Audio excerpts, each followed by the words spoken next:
Hey everyone, Finn here with the NOLA Nerdcast, here with a review of Deathbulge Battle of the Bands.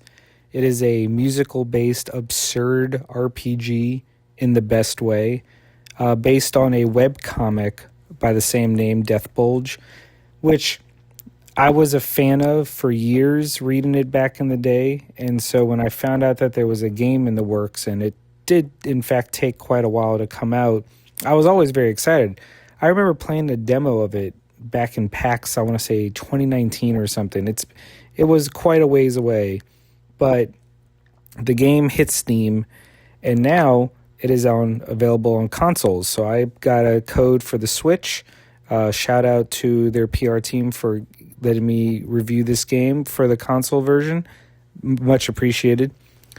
But going back to the webcomic was very silly, very absurdist, 4-panel comics at times, sometimes less, always with core characters and a bunch of random one-offs that would have absurd hairstyles. That was like their signature art thing, was every character's hair was somehow related to their personality. They would be overly aggressive, like kicking in doors and bashing things, and their music was very over the top, and that was half the fun. The art style was very vibrant, very colorful, and that translated extremely well to the RPG. That was one of the things I first noticed. So even if you don't know anything about the comic, which I imagine not a lot of people would if they're just glancing at it at a store, the art style 100% translated over. The way the game is animated, the way the game is visually shown, spot on to the source material. Shout out to the team for making that work so well. And it's a very silly art style. There's lots of exaggerations in all the characters. The three main ones are Faye, your main character with a personality that's borderline selfish at times. Ian, a giant skeleton who's also the bassist, who plays the bass but is also a fish, and has a very strong relationship to the Billy Bass mouth things. Those fish that would sing on the wall. And then there's Briff, luchador mask wearing drummer. And each of the three characters has a very specific role. More or less, you can tweak a lot of what they do. But the basic archetypes are Faye is the damage dealer, Ian is the tank, and Briff is the status effect dealer / healer. The battle system is done up so it's all music based. You have the riffs at the bottom cut into 4 parts, and as you progress along the meter, you can see whose turn is going where. Each of the 4 parts can be either blessed or cursed by different status effects. You can either self-impose them on yourself or attack the enemy with them. There's also status effects that affect the entire meter. So like there's an amplify one that'll boost your damage, or a weakness one that'll decrease defense. And then the individual parts, you can do ones where it's like does a damage over time, a slow effect, a haste effect, a heal over time, stuff like that. The amount of different status effects is staggering, and there's so many different ways to apply them. And what I love is this is not a game where they give you a bunch of status effects and then never let you actually utilize them like in Final Fantasy or something by making every boss immune to it.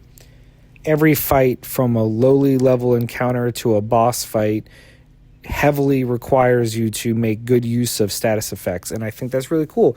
It makes every fight a little more strategic than just hitting attack all the time.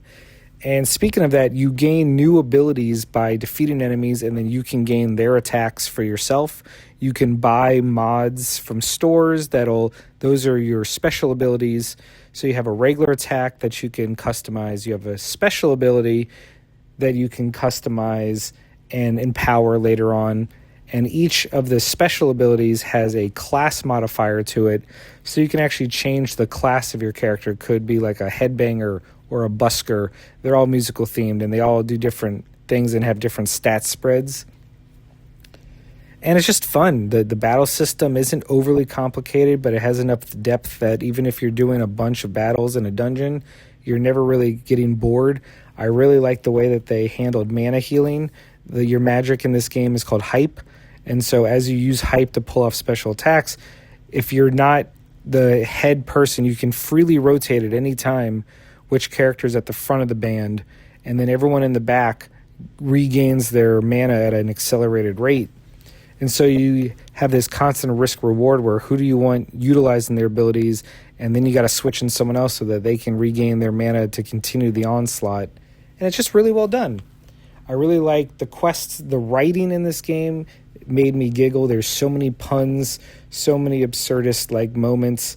There's ridiculous scenarios like going inside a giant tree woman's hair to stop a DJ from scratching inside of her. One of the other early dungeons is you go inside the bass shop and you fight a bunch of big band fish playing giant orchestra instruments. It's stuff like that. It's very silly. The writing is done very silly. The overall plot is you sign up for a battle of the bands, but oops, turns out now there's only one. It's not one band wins, it's one band survives, and you have to fight all the other bands to the death. But one of the other bands is your friends. So now you got to try and find a way out of this demonic pact that you accidentally signed up for because you wanted to play music. And I like this game because it was the perfect length. It's like 12 to 15 hours, maybe a little more if you want to be super completionist about it.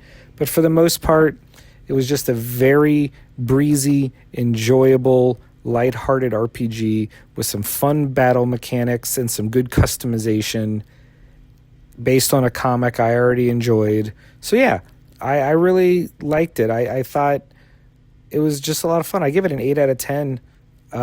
There's not too much to it, but for what it is, it's just a very enjoyable time, and I think it would be worth your trouble. So give it a shot. Finn out.